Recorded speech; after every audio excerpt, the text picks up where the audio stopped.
Salut tout le monde, c'est la fin, on se retrouve pour une nouvelle vidéo Lego. Aujourd'hui, review d'un polybag Lego Star Wars sorti en mai 2024 à l'occasion du 25e anniversaire de la gamme Lego Star Wars.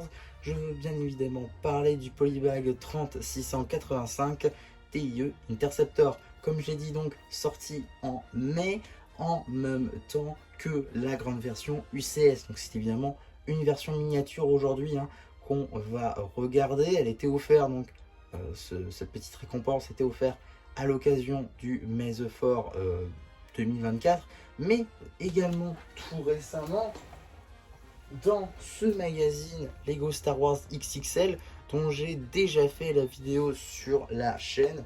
Je vous renvoie vers cette vidéo qui est normalement, si vous la regardez dès qu'elle sort, est sortie hier. Donc voilà, je vous renvoie vers cette vidéo. Évidemment, après que vous ayez regardé celle-ci, c'est quand même mieux. Donc on va tout de suite pouvoir faire la review de ce petit polybag. Bon, globalement, c'est une construction très sympathique, je trouve, assez simple également. On reconnaît le vaisseau, une envergure plutôt sympa en vrai, avec ses plates en angle coupé, donc les wedge plates évidemment, qui sont plutôt assez grandes.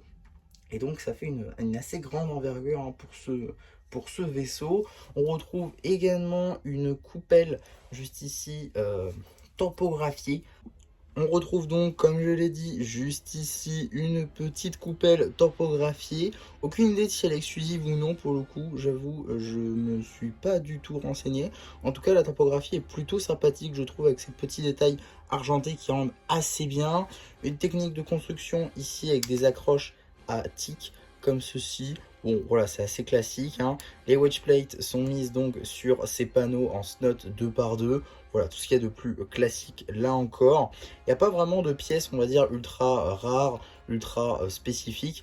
On retrouve des tailles ici, un par-ci, c'est vrai que ça, je ne l'ai pas dit. Petite taille également de grille qui rendent assez bien. Le côté sphérique, il y est sans trop y être, je trouve. On reconnaît là encore la forme, même si à cette échelle ça peut être assez compliqué de faire du rond, même si j'avoue que la technique sur l'UCS était plutôt sympathique. Là c'est peut-être un peu plus compliqué. En tout cas on reconnaît quand même le vaisseau et je pense que c'est le principal. Sinon en termes de pièces, il n'y a pas vraiment de pièces très spécifiques comme je l'ai dit. C'est des pièces assez simples à trouver. Globalement, wedge plate, tile, petite pièce on va dire de détail pour tout ce qui va être missile juste ici. La coupelle très sympa, comme je l'ai dit, sans doute meilleure pièce de ce polybag, très cubique et tentative d'arrondi sur les bords. Mais bon, franchement, voilà, on reconnaît le vaisseau, il n'y a pas plus à dire globalement.